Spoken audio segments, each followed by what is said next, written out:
अजितदादा यांच्या जाण्यानं संपूर्ण महाराष्ट्र दुःखामध्ये आहे. याच्यापेक्षाही राष्ट्रवादी काँग्रेसचे कार्यकर्ते सुद्धा दुःखामध्ये आहेत आणि यामध्येच या दोन पक्षांचं एकीकरण व्हावं हा मुद्दा आता जोरकसपणे मांडला जातो आहे. खरं म्हणजे शरद पवारांच्या वाढदिवशीच हे दोन पक्ष एकत्र येणार, त्यांना ही गिफ्ट दिली जाणार, पण ते कुठे मध्ये माशी शिंकली माहिती नाही की त्याच्यामुळं हे लांबलं पुढे सगळं. आता प्रश्न असा आहे की अजितदादांच्या अनुपस्थितीत हे सगळं घडतं आहे, हे सुद्धा एक म्हणजे क्लेशकारकच आहे. दोन्ही पक्ष एकत्र येतील, दोन्ही पक्ष एकत्र येण्यासारखी परिस्थिती सध्या आहे आणि त्याच्यात काही वावगं नाही. पण याच्यामध्ये 2-3 गोष्टींचा उहापोह करणं गरजेचं आहे. एक म्हणजे या सगळ्या प्रकारातून अजितदादांना काय त्रास झाला हे सुनेत्रा पवारांनी अनुभवलेलं आहे. त्या काय भूमिका घेतात हे जितकं महत्त्वाचं आहे त्यापेक्षाही महत्त्वाचं म्हणजे शरद पवार साहेब काय निर्णय घेतात हाही महत्त्वाचा निर्णय आहे. निर्णय केवळ दोन पक्ष एकत्र येण्याचा नाही, तर NDAच्या बरोबर जायचं की नाही हा निर्णयसुद्धा शरद पवारांना घ्यावा लागेल. कारण या परिस्थितीमध्ये एकीकरण तेव्हाच होईल जेव्हा NDA बरोबर जाण्याची शरद पवारांची आणि सगळ्यांची तयारी असेल. आणि याच्यामुळं घडेल ते चांगलंच घडेल. जयंत पाटलासारखा चांगला एक माणूस इकडं येईल, एक पक्षामध्ये येईल, अर्थमंत्री पदाचं देखील प्रश्न मिटू शकेल. सुप्रिया सुळेसारखं जे डायनॅमिक व्यक्तित्व आहे त्यांचा देखील एक संधी वेगळी राष्ट्रीय पातळीवर मिळू शकेल. म्हणजे याच्यातून खूप चांगल्या गोष्टी घडतील. पण आता निर्णय केव्हा घेतला जातो हा एक महत्त्वाचा मुद्दा आहे. हा निर्णय माझ्या मते असं की 8-15 दिवसानंतर हा निर्णय घेतला जाईल. या ठिकाणी शरद पवार निवृत्त होतील असं जर कोणी म्हणत असेल तर ते कधी घडणार नाही. शरद पवार हे अतिशय क्रियाशील असं व्यक्तित्व आहे, सतत कामात राहणारं व्यक्तित्व आहे आणि या वयातसुद्धा त्यांचं काम करण्याची तयारी आहे.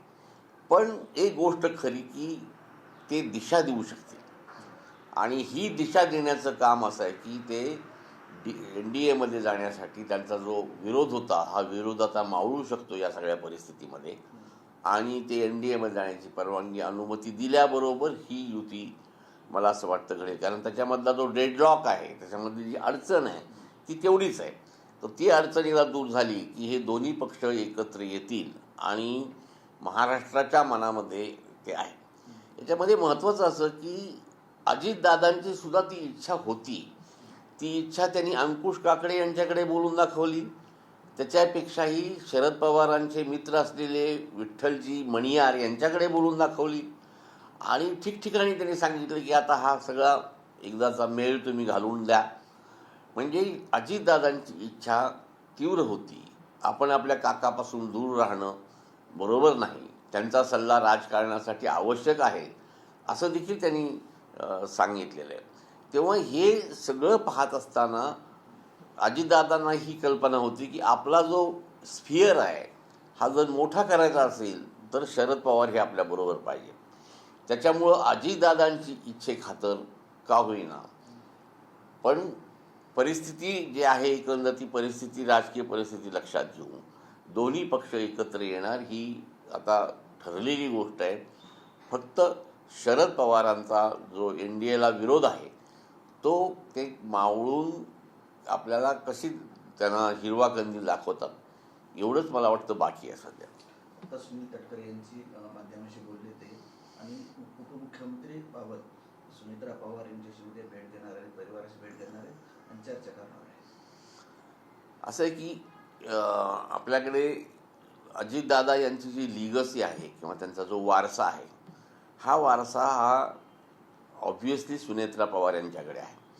त्याच्यामुळं लोक दुसरा उपमुख्यमंत्री त्या ठिकाणी सहन करू शकत नाही. त्या ठिकाणी त्यांच्या घराण्यातलाच कोणीतरी माणूस त्या ठिकाणी पाहिजे आणि सध्या तरी त्या राज्यसभेच्या सदस्य आहेत, राजकारणामध्ये ॲक्टिव्ह होण्याचे त्यांचे प्रयत्न चाललेले आहेत. तेव्हा हे सगळं लक्षात घेऊन त्यांनाच उपमुख्यमंत्रीपद दिलं जाईल.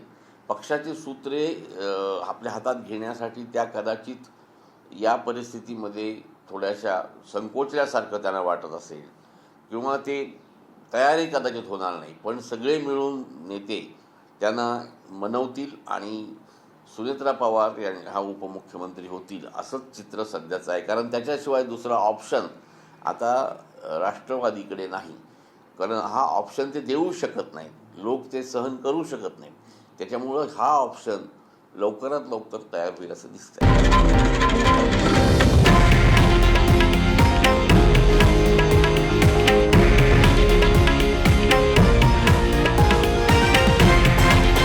हे आहे देशातील नंबर 1 न्यूज नेटवर्क आणि आपण पाहत आहात TV9 मराठी, एकमेव.